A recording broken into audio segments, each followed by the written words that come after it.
تخيل تبقى ملياردير عندك عشرات المليارات ورغم كده بتشرب الشاي في نفس الكيس مرتين وبتقص شعرك في صالون عادي خالص 10 جنيه. بس دي فعلا كانت حياة إنجفار كامبراد مؤسس شركة آيكيا اللي غيرت شكل صناعة الأساس في العالم كله. الراجل ده اختار يعيش ببساطة وسط عالم كله بيجري ورا الثراء والرفاهية. من أول حياته كان عنده فكر مختلف، وهو عنده 5 سنين بس بدأ يبيع أعواد كبريت لجيرانه، وبعدها سمك وزينة عيد الميلاد وآلام وحتى التوت البري، وكل ده علشان يتعلم ازاي يكسب ويعتمد على نفسه.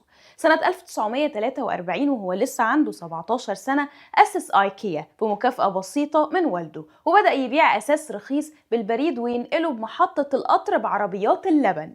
بس لحظة التحول الحقيقية كانت سنة 1956 لما لاحظ إن العمال بيشيلوا رجلين الطاولات علشان يسهلوا النقل.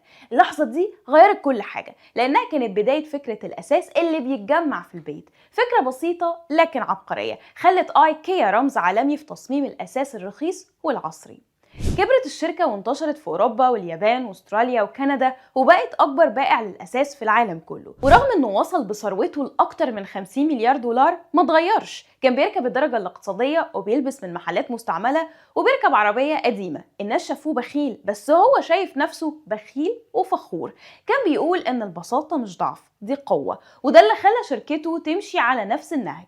تقشف في كل حاجة علشان الأسعار تفضل في متناول كل الناس. النهاردة آيكيا عندها مئات الفروع في أكتر من 60 دولة، إيراداتها بالمليارات، ولسه ماشية على نفس فكر مؤسسها اللي علم العالم إن النجاح مش محتاج إسراف. كامبراد فضل لآخر لحظة مؤمن إن الغنى الحقيقي مش في اللي تملكه لكن في اللي تعرف تستغنى عنه.